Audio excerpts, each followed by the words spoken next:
नमस्कार दोस्तों, स्वागत है आप सभी का आपके अपने यूट्यूब चैनल होमनिस्टी में।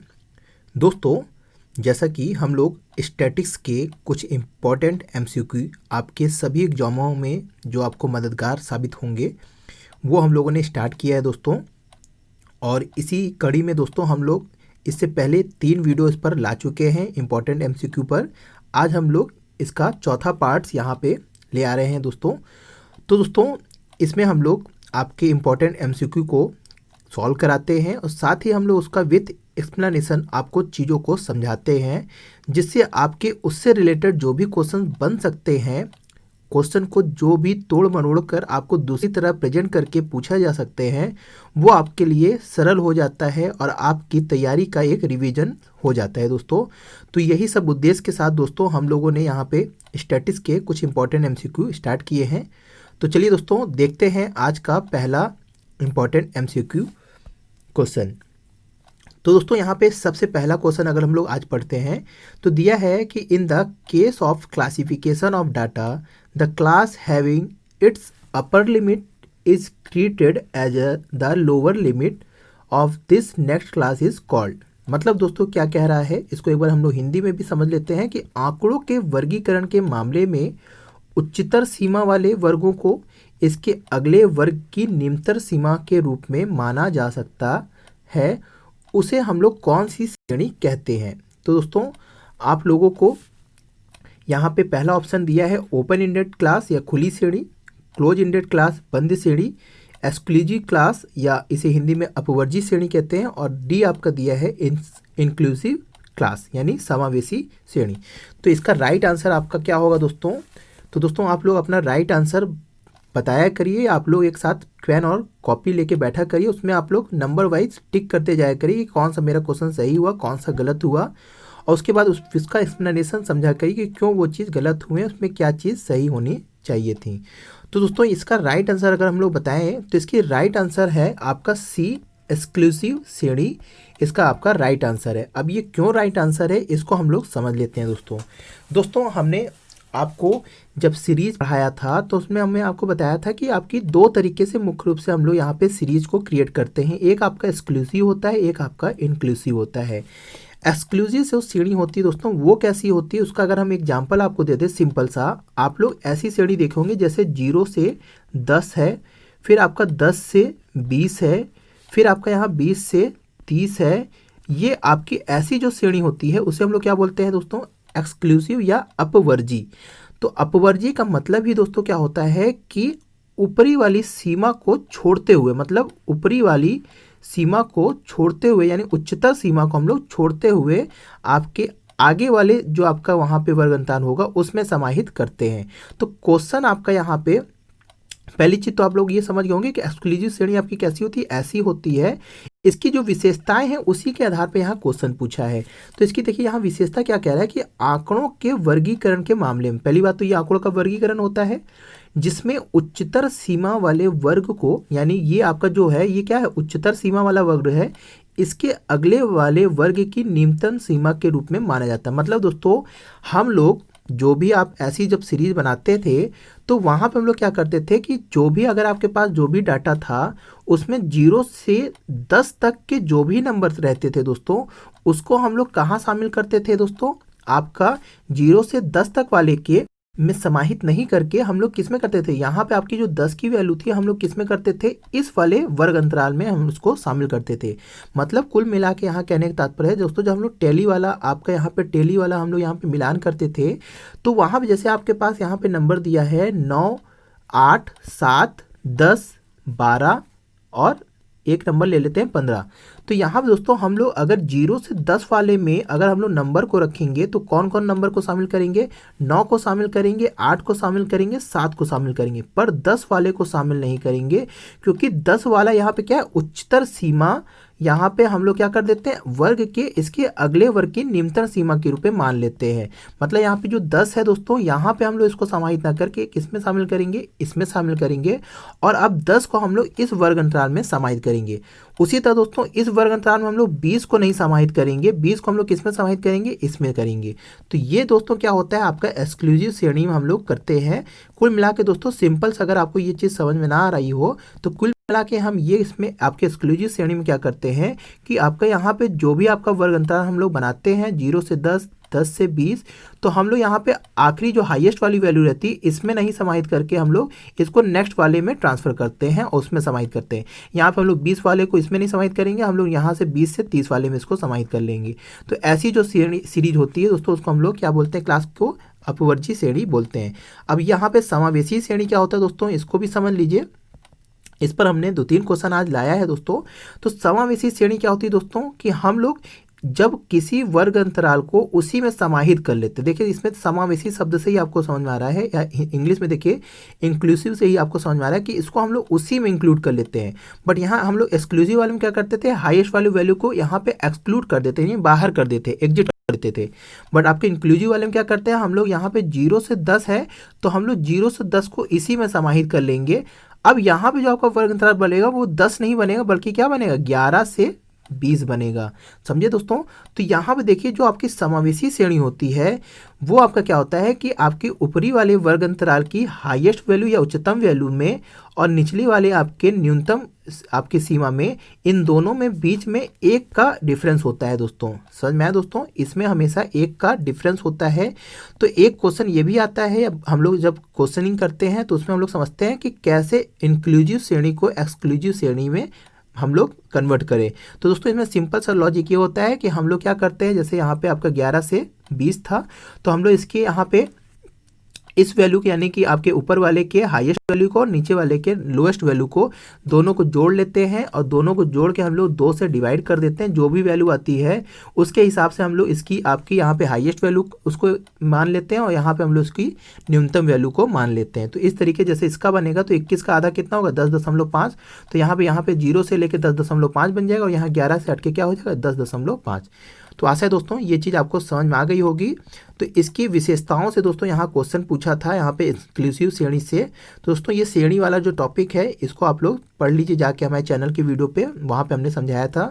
तो दोस्तों ये आपका ये क्वेश्चन क्या है आपको समझ में आ गया होगा दोस्तों। तो यहाँ पे एक्सप्लेनेशन दिया है कि आंकड़ों के वर्गीकरण में यदि किसी वर्ग अंतराल की उच्च सीमा दूसरे वर्ग अंतराल की निम्न होती है तो ऐसे को हम लोग अपवर्जी श्रेणी कहते हैं। तो आशा है दोस्तों ये क्वेश्चन का एक्सप्लेनेशन आपको समझ में आ गया होगा और इसके साथ ही आपको समावेशी श्रेणी क्या होती है वो भी आपको समझ में आ गया होगा।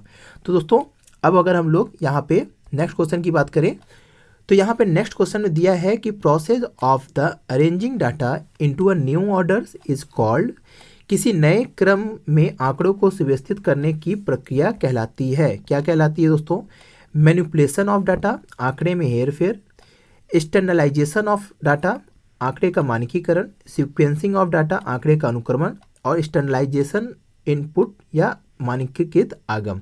तो इसका राइट आंसर आप लोग बताइए दोस्तों, इसका राइट आंसर क्या होगा दोस्तों। तो इसका राइट आंसर दोस्तों है आपका ए, मैनिपुलेशन ऑफ डाटा।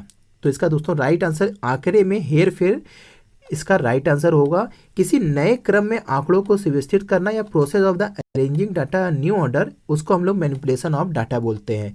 दोस्तों मैनिपुलेट शब्द से ही आपको समझ में आ रहा होगा कि किसी चीज़ को नए तरीके से मैनिपुलेट करके बोलना।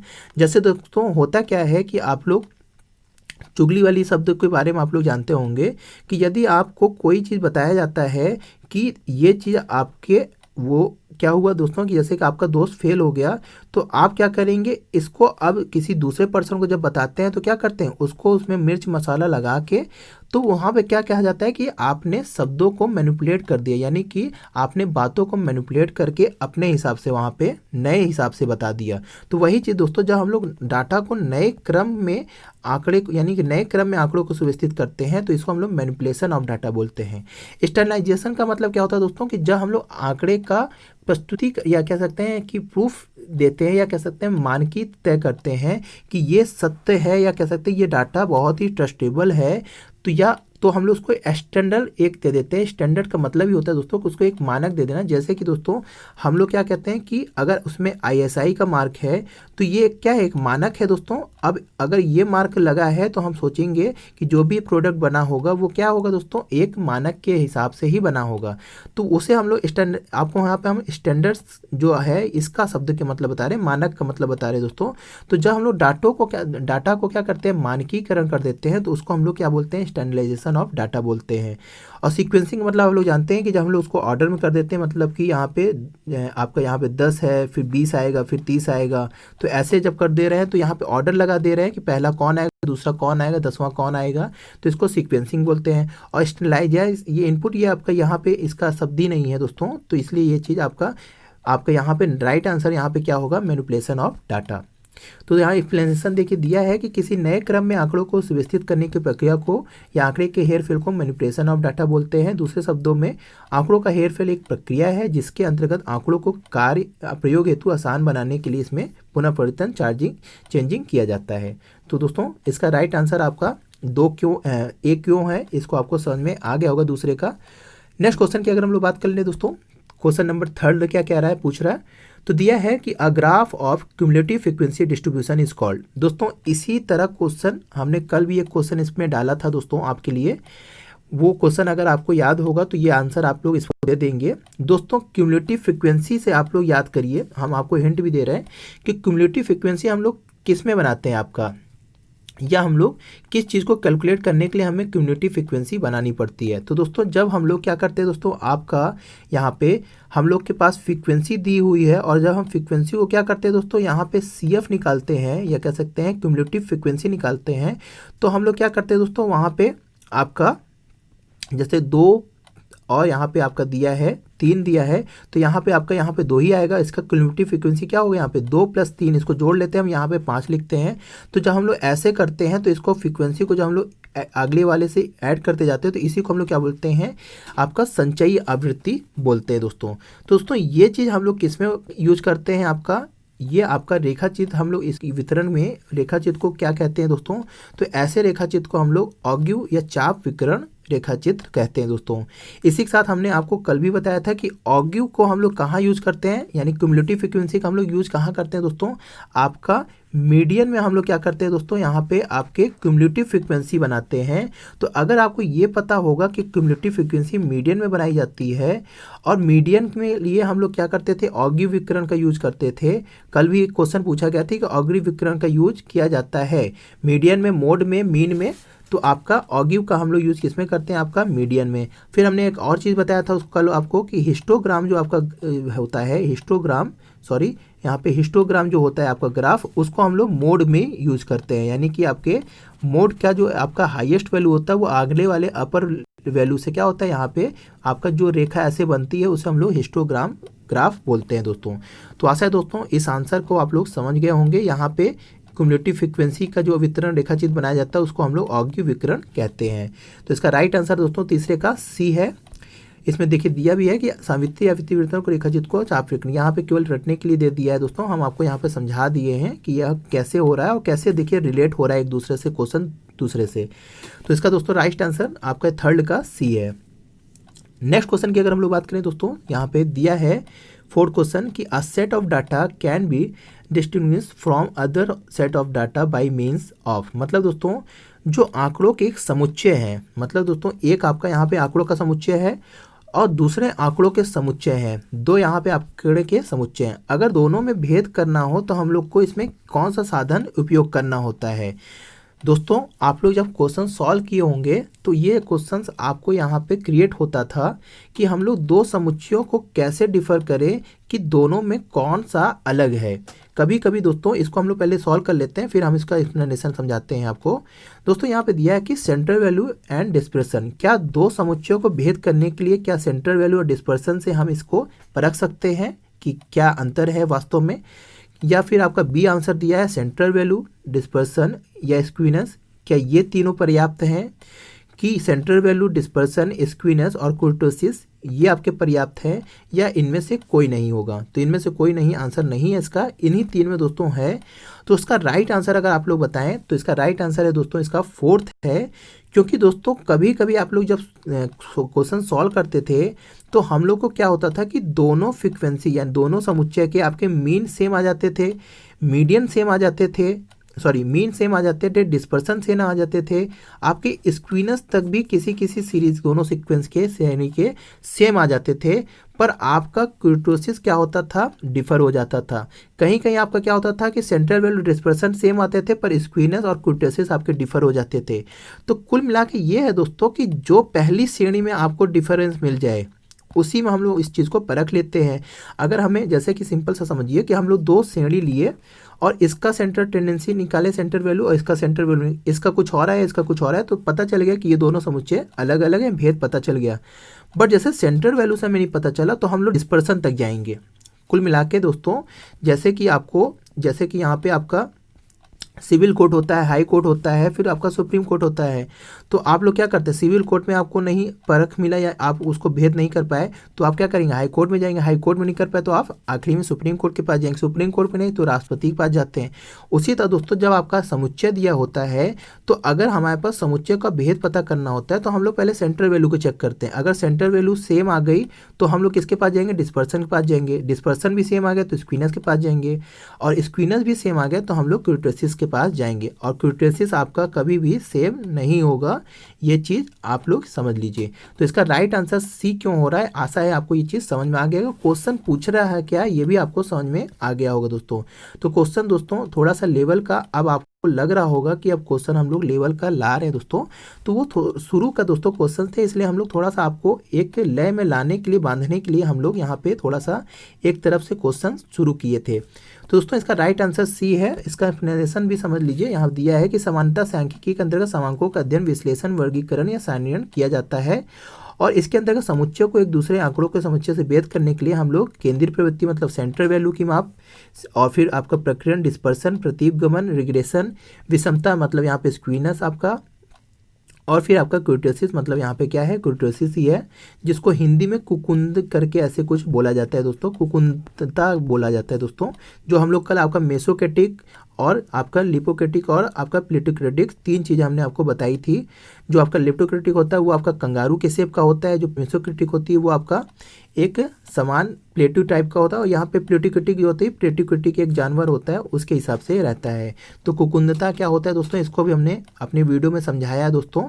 सारी चीज़ें दोस्तों हमारे चैनल के स्टैटिक्स वाले आपके प्लेलिस्ट में मिलेगी, आप एक बार जाके उसको रिविजन कर लीजिए दोस्तों, तो आपको सारे क्वेश्चन समझ में आने लगेंगे।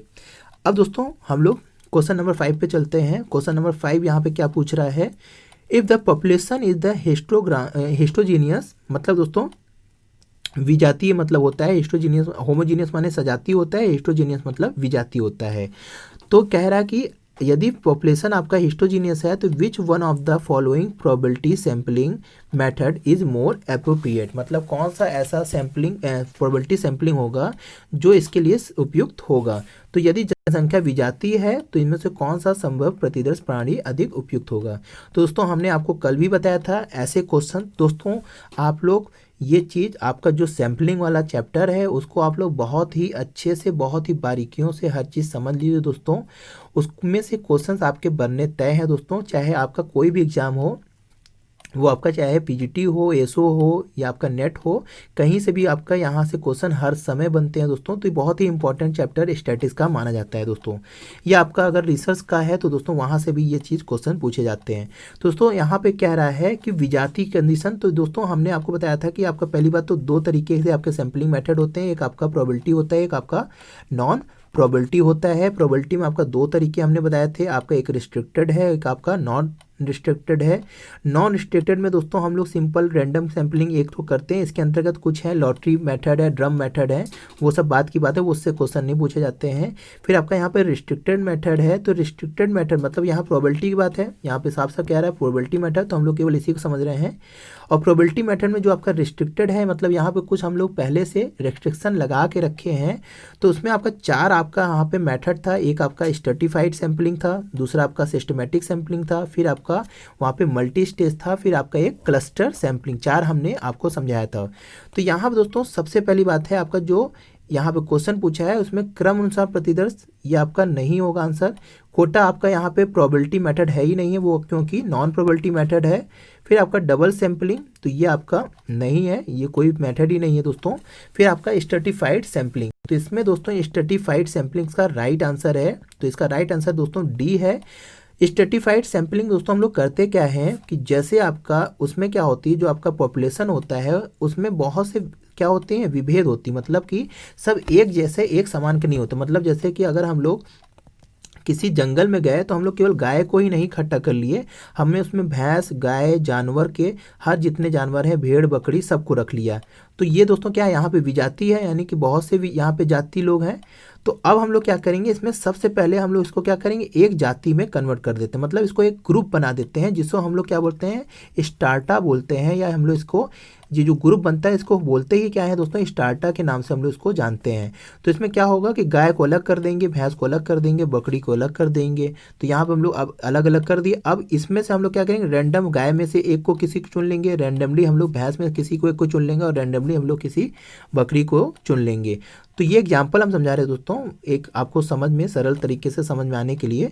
तो ऐसा जब हम लोग किस में करते हैं दोस्तों, ये आपका स्ट्रेटिफाइड सैम्पलिंग में होता है। तो इसी में देखिए यहाँ पे पहला शब्द इसका दिया होता है दोस्तों, स्टार्टा, देखिए यहाँ पे दिया है इतना ही सब जो स्टार्ट है, ये आपका क्या है, इसी को हम लोग ग्रुप बोलते हैं। जब आपकी जनसंख्या आपकी हिस्टोजेनियस हो तो हम लोग उसमें क्या करते हैं, जब एक सजातीय रूप में पहले कन्वर्ट करते हैं, फिर हम लोग रैंडम सैम्पलिंग का प्रयोग करते हैं, तो उसे हम लोग क्या बोलते हैं, आपका स्ट्रेटिफाइड सैम्पलिंग बोलते हैं। तो इसका राइट आंसर क्यों आपका डी है, आशा है आपको समझ में आ गया होगा दोस्तों। दोस्तों हर चीज़ की आपको विशेषताएं, फीचर्स पता होनी चाहिए अगर आपको उस चीज़ का कॉन्सेप्ट क्लियर करना है दोस्तों। पहली चीज़ आपको पढ़ने का तरीका हम बता रहे हैं दोस्तों, कि अगर आपको किसी चीज़ में कॉन्सेप्ट क्लियर करना है तो उसके फीचर्स को बहुत ध्यान से अध्ययन करिए कि दोस्तों, जैसे दोस्तों कोई एक्ट बनता है तो उस एक्ट की कमी हेरने के लिए हम लोग क्या करते हैं, उसके अनुच्छेदों को ध्यान से समझते हैं। तो उसी तरह दोस्तों आपका जितनी भी चीज़ कोई कॉन्सेप्चुअल होती चीज़ें हैं तो उसके फीचर्स के बारे में समझ जाइए अगर, तो आपको उस चीज़ को पूरा कॉन्सेप्ट आपका क्लियर हो जाएगा दोस्तों। तो आशा है दोस्तों इसका राइट आंसर डी क्यों है इसको समझ में आ गया होगा। जैसे हमने समझाया भी कि जनसंख्या विजातीय होता है, तो हम लोग उसे क्या करते हैं, सबसे पहले अलग अलग स्तरों में चुन लेते हैं, जिससे हमें आसानी हो जाती है, और फिर हम लोग उसे क्या करते हैं, रैंडमली चुनने, यानी कि उसमें से रैंडमली हम लोग एक एक चुन लेते हैं। तो आशा है दोस्तों क्वेश्चन नंबर 5 आपको समझ में आ गया होगा। नेक्स्ट क्वेश्चन की बात करते हैं दोस्तों। क्वेश्चन नंबर 6 दिया है कि all the properties of order, interval and zero origin are similarly processed by. दोस्तों जो आपका क्रम है, अंतराल है, शून्य उद्गम है, ये सभी विशेषताएं किस में होती है दोस्तों। तो दोस्तों ये आपका स्केल से क्वेश्चन पूछा गया है दोस्तों। आपकी स्केल 4 तरीके की होती है दोस्तों, यहाँ पे चारों का यहाँ पे रूप दिया गया है। पहला आपका नॉमिनल डाटा स्केल होता है, फिर आपका इंटरवल डाटा स्केल होता है, एक रेशियो डाटा स्केल होता है, एक ऑर्डिनल डाटा स्केल होता है दोस्तों। तो दोस्तों यहाँ पे पूछ रहा है कि इसमें से कौन सा ऐसा स्केल है जिसकी विशेषता क्या है, क्रम है, अंतराल है, शून्य उद्गम, ये सभी विशेषताएं इसमें पाई जाती है। तो इसका राइट आंसर अगर हम पहले बता दें दोस्तों आप लोगों को, अगर आंसर इसका आता है तो बताइएगा आप लोग। तो इसका राइट आंसर दोस्तों है यहाँ पे रेशियो डाटा, आपका इसका राइट आंसर है दोस्तों। दोस्तों यहाँ पे अगर आप लोग इस चीज़ को समझ लीजिए थोड़ा सा कि नॉमिनल आपका जो सांकेतिक आंकड़ा या नॉमिनल डाटा क्या होता है, इसको अगर आप समझिए दोस्तों, नॉमिनल नाम से ही आपको समझ में आ रहा है, नॉमिनल डाटा स्केल का मतलब ही यह होता है कि जब आप लोग करें कि आपका यहाँ पे क्या होता है कि जब हम लोग क्या करते हैं किसी चीज़ को केवल क्या कर देते हैं दोस्तों, आइडेंटिफाइड कर देते हैं। नॉमिनल की वजह से कि हम लोग क्या करते हैं कि इसे 1 कह दें, फिर से 2 कह दें, फिर से 3 कह दें, तो ये नॉर्मली हम लोग जब स्केल बना दिए कि ये 1 2 3 4 5, तो इसको हम लोग क्या बोलते हैं, नॉमिनल डाटा स्केल बोलते हैं दोस्तों। इसमें दोस्तों होता है क्या कि हम लोग इसको यानी कि असेंडिंग ऑर्डर, डिसेंडिंग ऑर्डर या सिस्टमिक वे में हम लोग इसको सिंबल दे सकते हैं, जैसे ABCD। तो हम लोग ऐसे को क्या करते हैं, जब आंकड़ों को हम लोग क्या करते हैं नॉमिनल डाटा स्केल में ऐसे रख देते हैं, तो इसी को हम लोग क्या बोलते हैं दोस्तों, नॉमिनल स्केल या नॉमिनल डाटा स्केल बोलते हैं दोस्तों। तो आशा है दोस्तों ये क्या है कि हम लोग 1 2 3 4 5 जब ऐसे में हम किसी चीज़ को डाटा को रखते हैं, या ABCD ऐसे सिंपल वे में रखते हैं, तो इसी को हम लोग नॉमिनल डाटा स्केल बोलते हैं। इंटरवल डाटा क्या होता है दोस्तों इंटरवल डाटा का मतलब यहाँ पे जैसे कि इसका आप यहाँ पे देखिए, ये जो आपका यहाँ पे अंतराल आंकड़ा दोस्तों, इसमें होता क्या है कि एक इंटरवल बीच में होता है, और उसके ऊपर और इसके नीचे आपका दोनों क्या होता है, वहाँ पे स्केल होता है दोस्तों। जैसे आपका इसका एग्जांपल अगर आपको समझिए, जैसे आपका क्या होता है, जैसे सेल्सियस हो गया या आपका सेंटीग्रेड हो गया, तो इसमें क्या होता है, एक 0 डिग्री होता है आपका, और इसके ऊपर भी आपका होता है टेम्परेचर, और इसके नीचे भी टेम्परेचर होता है। पर ये जो 0 है दोस्तों, ये आपका एब्सोल्यूट 0 नहीं होता, मतलब दोस्तों ये एब्सोल्यूट नहीं होकर एबिलिटरी 0 होता है, या इसको हम लोग क्या बोलते हैं दोस्तों, साइंटिफिक 0 बोलते हैं। साइंटिफिक 0 का मतलब क्या होता है कि दोस्तों वास्तव में इसके 0 का मान 0 नहीं होता है। जैसे अगर आपसे हम कहें कि 0 डिग्री सेल्सियस है, तो इसका मतलब ये नहीं है कि अब तापमान है ही नहीं है, मतलब दोस्तों यहाँ पे 0 डिग्री सेल्सियस का मतलब ये नहीं है कि उसमें आप कोई तापमान नहीं, बल्कि वो क्या होता है दोस्तों, वहाँ पे वो एक साइंटिफिक जीरो होती है, जिसमें आपका क्या होता है, वहाँ पे हम लोग क्या मान लेते हैं कि इसमें आपका कोई भी अगर वाटर होगा तो उसमें क्या हो जाएगा, आपका वो आपका बर्फ में कन्वर्ट हो जाएगा दोस्तों। बट दोस्तों इसके नीचे भी आपका क्या होगा, -1 डिग्री सेल्सियस, -2 डिग्री सेल्सियस, इसके आपके, तो ये जीरो केवल एक आप कह सकते हैं कि संभाविक जीरो होता है, वास्तविक जीरो नहीं होता। वास्तविक जीरो का मतलब दोस्तों, जैसे अभी हम आपको बताएंगे आगे वाले में, तो उसमें क्या होता है कि आपका उसमें आपका एक्चुअल जीरो होता है, या कह सकते हैं आपका वहाँ पे एब्सोल्यूट ट्रू जीरो होती है। वो किस में होता है अभी हम आपको बताते हैं। इसमें आपका जो आपका यहाँ पे है इंटरवल डाटा में, इसमें आपका एक एब्सोल्यूट यहाँ पे, यानी कि आपका यहाँ पे साइंटिफिक जीरो होता है, उसके नीचे भी डाटा यानी स्केल होती है, उसके ऊपर भी स्केल होती है। तो ये आपका इंटरवल डाटा होता है। तीसरा आपका यहाँ पे जो राइट आंसर ही है, यहाँ पे आपका रेशियो डाटा। ये रेशियो डाटा क्या होता है दोस्तों, इसमें क्या होता है, यहाँ पे देखिए शून्य उद्गम दिया, यानी कि ट्रू जीरो होता है दोस्तों। ये आपका क्या होता है, ट्रू जीरो होता है। मतलब दोस्तों क्या है कि इसके ऊपर आपका जितनी भी चीज़ें होंगी वो आपके इसी के ऊपर होंगी, मतलब जीरो के नीचे नहीं होंगी कोई। जैसे आपका सेंटीमीटर होता है, वो क्या होता है, जीरो से स्टार्ट होता है, फिर आपका 100 तक चला जाता है, मतलब कि 100 के ऊपर भी हो सकता है, ऐसा नहीं कह सकते। पर यहाँ पे स्टार्टिंग किसका होती है, वो एब्सोल्यूट जीरो से ही स्टार्ट हो रही, मतलब शून्य उद्गम से ही स्टार्ट होगा। वो ऐसा नहीं है कि आपके इसके पीछे भी आपका कोई चीज़ है, या माइनस में भी आपका सेंटीमीटर, ऐसा नहीं होता है दोस्तों। तो इसको हम लोग क्या बोलते हैं दोस्तों, अनुपात डाटा या रेशियो स्केल बोलते हैं दोस्तों।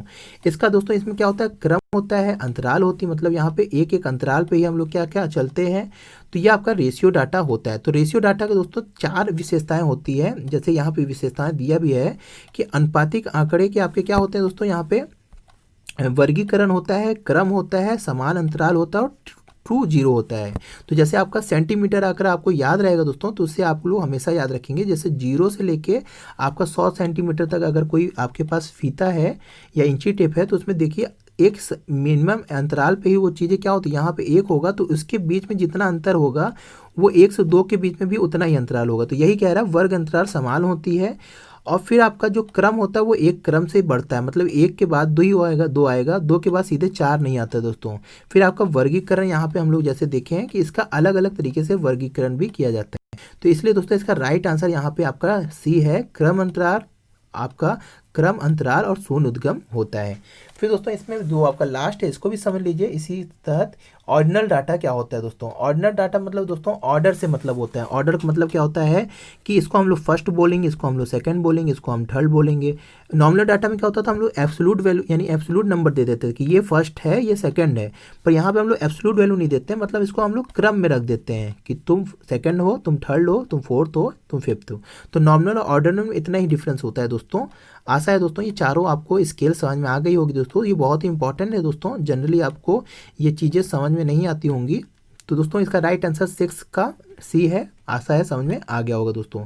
यहाँ पे एक्सप्लेनेशन भी देख लीजिए। क्रम अंतराल शून्य उद्गम सभी विशेषताएं आपके किसकी होती है दोस्तों, आपके रेशियो या कह सकते हैं अनुपात आंकड़े के होते हैं।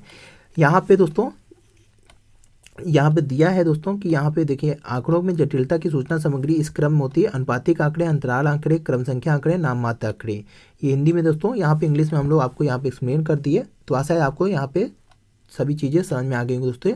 नेक्स्ट क्वेश्चन की अगर बात करें दोस्तों, तो यहाँ दिया है the research carried out the expand the knowledge of particular field is known as. दोस्तों शोध जो क्षेत्र विशेष में ज्ञान की वृद्धि को प्रस्तुत करता है उसे हम लोग कौन सा रिसर्च बोलते हैं, अप्लाइड रिसर्च, क्वालिटेटिव, क्वांटिटेटिव या बेसिक रिसर्च। तो दोस्तों इसका राइट आंसर आप लोगों को पता भी होगा शायद। इसका राइट आंसर आपका क्या है, यहाँ पे बेसिक रिसर्च है।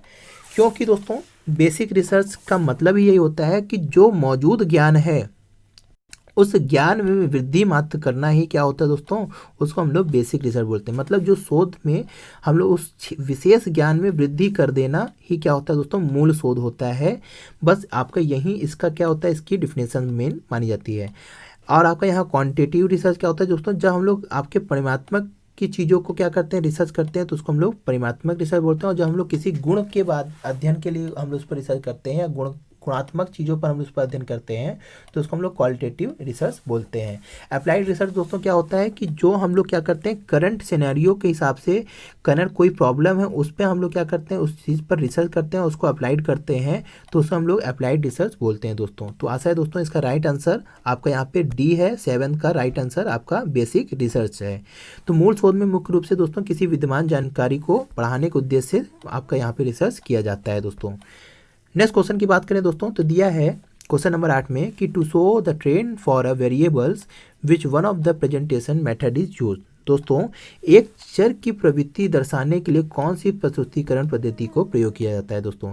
एक चर का मतलब दोस्तों क्या होता है कि वन वेरिएबल, और वन वेरिएबल का मतलब क्या होता है दोस्तों कि एक ही चीज़ क्या होगी, केवल एक डाटा होंगे, यानी कि एक चीज़ के एक डाटा होंगे, दूसरे चीज़ के एक डाटा होंगे, तीसरे चीज़ के एक डाटा होंगे।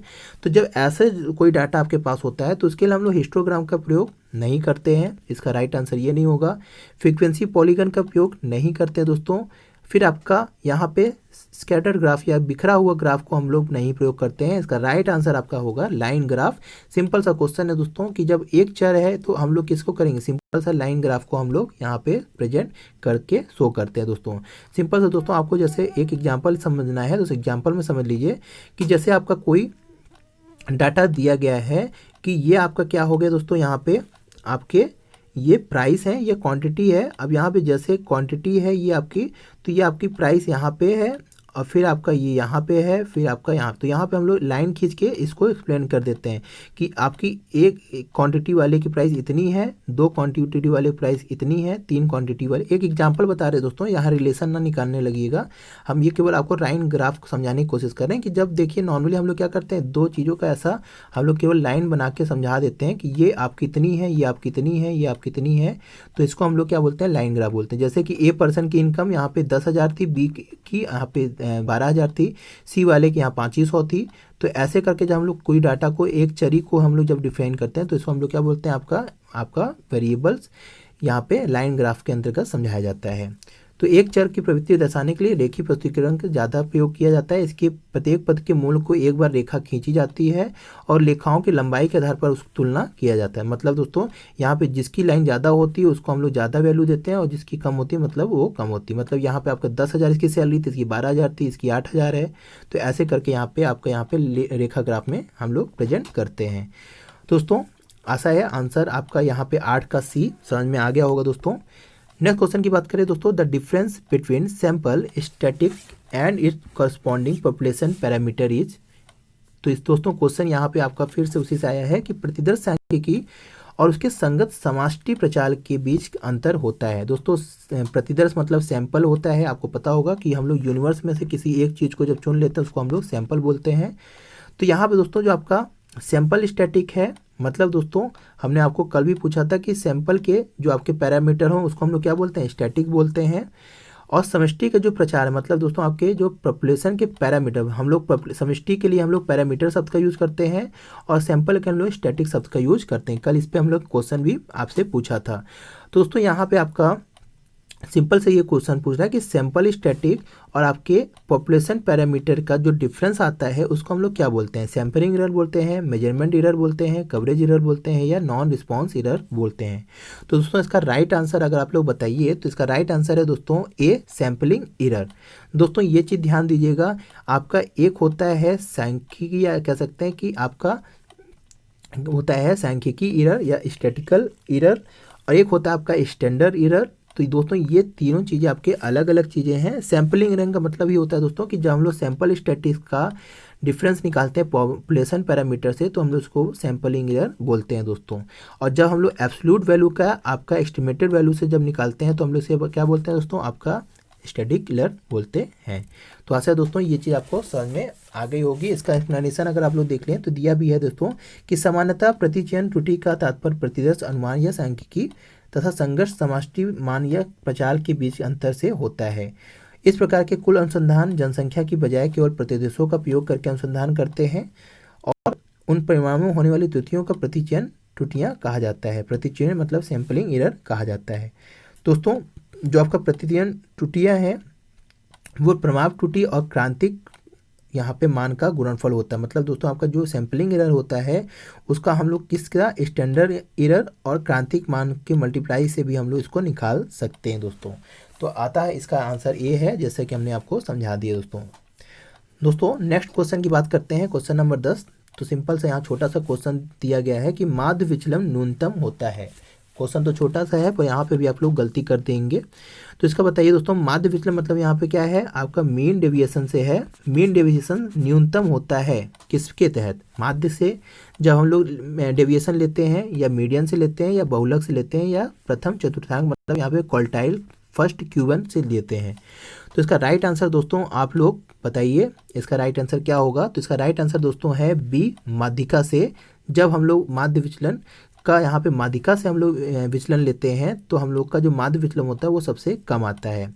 वहीं दोस्तों जब हम लोग स्टैंडर्ड आपका स्टैंडर्ड डेविएशन की बात करते हैं तो हम लोग वहाँ पे माध्य से जब हम लोग विचलन लेते हैं तो आपका स्टैंडर्ड जो आपका विचलन आता है, वेरियांस आता है, वो आपका सबसे कम डेविएशन आता है दोस्तों। तो इसका राइट आंसर दोस्तों बी होगा, माध्यिका की सहायता से गणना की गई माध्य विचलन का मूल न्यूनतम होता है। और वहीं स्टैंडर्ड डेविएशन की बात की जाएगी तो दोस्तों वहाँ पर मीन होगा। तो याद रखिएगा दोस्तों इस चीज़ को। फिर दोस्तों यहाँ पे क्वेश्चन नंबर 11 की देख लेते हैं। एक अपवर्जीय श्रेणी, जो आपका पहला क्वेश्चन था उसी से रिलेटेड है, एक्सक्लूसिव श्रेणी सीरीज में क्या विशेषताएं होती हैं वही से पूछा गया दोस्तों कि दोनों वर्ग सीमाओं पर विचार किया जाता है। मतलब दोस्तों दोनों वर्ग सीमा मतलब 0 और 10, फिर 10 और 20, मतलब यहाँ पे ये वर्ग सीमा एक है और एक वर्ग सीमा ये है, दोनों वर्ग सीमाओं पर विचार किया। जैसे हमने आपको शुरू में इसकी विशेषताएं बताई अभी, तो क्वेश्चन आप लोग आंसर इसका जरूर दीजिएगा। फिर निचली सीमा को निकाल दिया जाता है, मतलब निचली मतलब ये वाली सीमा को निकाल दिया जाता है। दोनों सीमाओं को निकाल दिया जाता है, मतलब दोनों को सीमाओं को निकाल दिया जाता है। बीच वाली जो चीज़ होती है उसको केवल शामिल किया जाता है, या ऊपरी सीमा को निकाल दिया मतलब कि इसको निकाल दिया जाता है। तो अभी आप लोगों को हमने बहुत अच्छे तरीके से समझाया कि यहाँ पे हम लोग क्या करते हैं, उच्चतम सीमा को क्या कर देते हैं, निकाल देते हैं और उसको अगले वर्गीकरण में शामिल कर लेते हैं। मतलब यहाँ पे 0 से 9 तक की चीज़ों को इसमें शामिल करेंगे, पर 10वीं वाली चीज़ को हम लोग किसमें शामिल कर लेते हैं, इसमें। ये किस सीरीज में करते हैं, केवल एक्सक्लूसिव सीरीज में। ये चीज़ आप लोगों को अभी हमने समझाया दोस्तों। तो इसका राइट आंसर आपका क्या होगा दोस्तों, ऊपरी सीमा को निकाल दिया जाता है। मतलब 0 से 10 में 10 जो ऊपरी सीमा है इसको निकाल के हम लोग अगले वर्गीकरण में शामिल कर लेते हैं। तो इसका राइट आंसर आपका डी है। आशा है ये चीज़ समझ में आ गई होगी दोस्तों। एक अपवर्जीय श्रेणी में ऊपरी सीमा को निकाल दिया जाता है अपवर्जीय रीति के आधार पर। एक्सक्लूसिव श्रेणी को किससे बनाया जाता है, अपवर्जीय रीति के आधार पर। और अब इसको हम लोग अपवर्जीय श्रेणी कहते हैं। इस रीति में एक वर्गीकरण की उच्चतम सीमा जो L2 होती है, मतलब 0 और 10 में दोस्तों, इसे हम लोग L1 बोलते हैं और इसे हम लोग L2 बोलते हैं। तो L2 को हम लोग क्या करते हैं, यहाँ पे निगलेक्ट कर देते हैं और केवल निचली सीमा को ही हम लोग क्या करते हैं, ध्यान में रखते हैं। अपवर्जीय का अर्थ ही होता है दोस्तों छोड़ते हुए जाना, मतलब इसको हम लोग छोड़ते हुए जाते हैं, इसलिए बेचारे को इसमें शामिल कर लेते हैं। तो आशा है दोस्तों ये चीज़ आपको समझ में आ गई होगी। इसको हमने आगे भी पहले वाले क्वेश्चन में भी डिटेल में चीज़ों को समझा दिया है। तो अब आशा है कि इससे रिलेटेड अगर कोई भी क्वेश्चन आपको पूछेगा एक्सक्लूसिव सीरीज और इस इंक्लूसिव सीरीज से, तो आपका गलत नहीं होगा। फिर आपका दोस्तों आज का लास्ट क्वेश्चन देख लेते हैं, ये भी उसी से रिलेटेड है। आशा है इसका आंसर आप लोग सही बताएंगे कि जब वर्ग की निचली और ऊपरी दोनों सीमाओं पर विचार करते हैं तो ऐसे वर्ग को क्या कहते हैं। जैसे अभी हमने बताया कि 0 से 10 और फिर आपका यहाँ पे क्या है 11 से 20। दोस्तों यहाँ पे देखिए हम लोग 0 से 10 को, यानी यहाँ ये L0 क्या है, L1 है, और यहाँ पे 10 क्या है, L2 है। तो यही चीज़ कह रहा है कि निचली मतलब L1 को भी, ऊपरी यहाँ पे L2 को भी, दोनों पर जब विचार करते हैं तो ऐसी सीरीज को आप लोग तुरंत बता दिए होंगे, इंक्लूसिव सीरीज बोलते हैं। जैसे कि यहाँ पे 11 से 20 को हम लोग यहाँ पे L1 11 को भी और L2 20 को भी, दोनों को ध्यान करते हैं इसी वर्ग अंतराल में। तो आशा दोस्तों ये चीज़ आपका राइट आंसर समवर्जी क्यों है, आशा है ये चीज़ समझ में आ गई होगी दोस्तों। तो यहाँ पे देखिए दिया भी है कि जब एक वर्ग की कोई ऊपरी और निचली दोनों सीमाओं को विचार करते हैं तो ऐसे को हम लोग समावेशी, यानी दोस्तों समावेशी का मतलब ये होता है कि समाहित कर लेना, उसी वर्ग अंतराल में दोनों चीज़ों को समाहित कर लेना ही क्या होता है, आपका समावेशी। और जब एक्सक्लूसिव का मतलब होता है कि आपका एग्जिट कर देना, तो उसे हम लोग एग्जिट में केवल हम लोग आपके L2 वाले को या हायर वाले को एग्जिट कर देते हैं, तो उसे हम लोग एक्सक्लूसिव बोलते हैं। और समावेशी को हम लोग दोनों सीमाओं को ध्यान में रख लेते हैं। तो समावेशी रीति से बनाई गई श्रेणी को समावेशी श्रेणी कहते हैं। इस श्रेणी में किसी भी वर्ग की निचले और ऊपरी दोनों सीमाओं को सामान्य वैल्यू को साथ शामिल कर लिया जाता है। इसका प्रभाव यह होता है कि किसी वर्ग की ऊपरी सीमा उसके वर्ग की निचली सीमा समान नहीं होते हैं। जैसे कि ये चीज़ क्या कहना चाह रहा है दोस्तों, कि आपकी जो ऊपरी सीमा है वो निचली सीमा से समान नहीं होती। मतलब 0 से 10 है तो यहाँ 10 कभी नहीं आएगा, हमेशा क्या आएगा, 11 आएगा। और इस दोनों में हमेशा कितना अंतर होता है दोस्तों, एक क्वेश्चन ये भी बनता है कि इन दोनों में कितना अंतर होगा, यानी L2 यानी कि पहले वर्गदान के L2 और दूसरे वर्गदान के L1 में हमेशा 1 का अंतर होता है दोस्तों। इसको कैसे कन्वर्ट करते हैं इंक्लूसिव को एक्सक्लूसिव में, ये भी हमने आपको पहले वाले क्वेश्चन में बता दिया था। तो दोस्तों आज हम लोग कुल यहाँ पे 12 क्वेश्चन सॉल्व कर लिए। आशा है आपको डिटेल में चीज़ें समझ में आ गई हो दोस्तों वीडियो कैसी लगी लाइक करिए दोस्तों अगर अच्छी लगी, और दोस्तों चैनल को ज़रूर सब्सक्राइब करिए दोस्तों ऐसे ही इम्पोर्टेंट वीडियो पाने के लिए दोस्तों। और ज़्यादा ज़्यादा वीडियो दोस्तों अपने दोस्तों में शेयर करिए दोस्तों, और प्लीज़ चैनल को सब्सक्राइब करना ना भूलिए दोस्तों। तो दोस्तों आज के लिए इतना ही। आशा है आप लोग इसी तरह जुड़े रहेंगे, और कितने क्वेश्चन आपके यहाँ पे सही हुए आप लोग कमेंट सेक्शन में बताएंगे दोस्तों। और क्या चीज़ आपको यहाँ पे क्या चीज़ डाउट्स हैं, मतलब क्या चीज़ आपको नहीं समझ में आ रही है, तो उसको आप लोग कमेंट सेक्शन में बताया करिए, जिससे हम उससे रिलेटेड क्वेश्चंस और लेके आएँ, जिससे आपका वो चीज़ डाउट और भी अच्छे तरीके से क्लियर होता जाए दोस्तों। तो दोस्तों आज के लिए इतना ही। जय हिंद, जय भारत।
दोस्तों यदि आप हमारे चैनल होम मिनिस्ट्री को सपोर्ट करना चाहते हैं तो आप इस UPI ID लिंक पर जाकर अपनी इच्छा अनुसार राशि को प्रदान कर आप होम मिनिस्ट्री को सपोर्ट कर सकते हैं।